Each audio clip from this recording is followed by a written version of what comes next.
Assalamualaikum warahmatullahi wabarakatuh.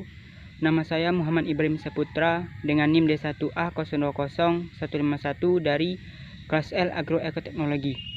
Di sini saya akan menjelaskan materi tentang pengarahan. Yang pertama yaitu pengertian dari pengarahan atau actuating. Pengarahan atau actuating adalah sebuah kegiatan memberikan sejumlah instruksi, perintah maupun petunjuk dari seorang manajer kepada bawahannya dalam melaksanakan pekerjaan sesuai dengan perencanaan. Pengarahan sering disebut sebagai fungsi actuating atau menggerakkan, atau juga fungsi directing atau mengarahkan, yang artinya adalah kegiatan mengarahkan semua anggota agar mau bekerja sama secara efektif dan efisien untuk mewujudkan tujuan dari organisasi dengan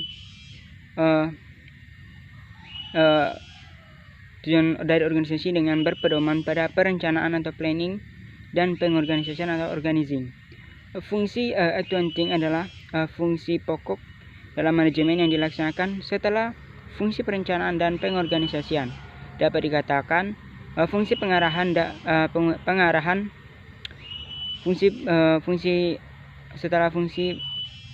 dikatakan pengarahan adalah bagian yang cukup kritis dari tugas seorang manajer. Selanjutnya adalah pentingnya fungsi pengarahan atau actuating dalam manajemen. Fungsi actuating adalah fungsi actuating dalam organisasi lebih menekankan pada kegiatan pengarahan, menggerakkan, membimbing dan mengatur yang berhubungan langsung dengan orang-orang. Si perencanaan dan pengorganisasian saja belum cukup, sehingga harus diikuti dengan menggerakkan seluruh potensi sumber daya manusia dengan benar dan tepat. Dalam mencapai tujuan, semua sumber daya manusia yang ada harus dioptimalkan dengan cepat, dengan tepat, di mana harus bekerja sesuai dengan tugas, fungsi dan perannya masing-masing yang berpedoman dari rencana dalam mencapai visi, misi dan program kerja organisasi.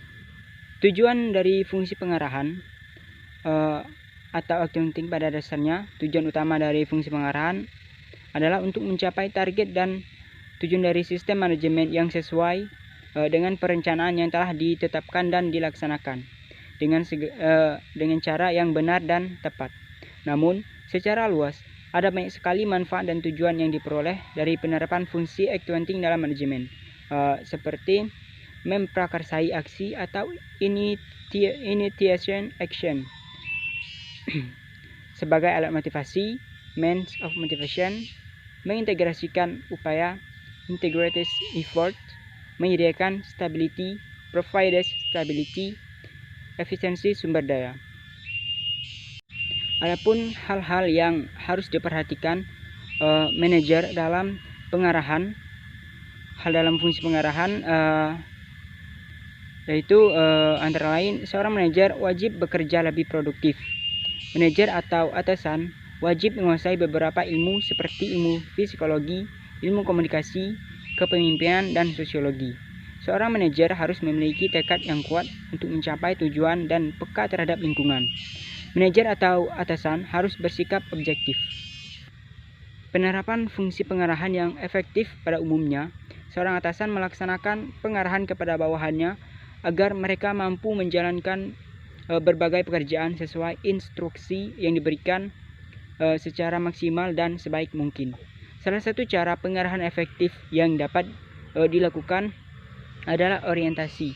Orientasi merupakan cara pengarahan dengan memberikan sejumlah informasi yang dibutuhkan secara jelas dan lengkap agar pekerjaan dijalankan dengan baik dan benar.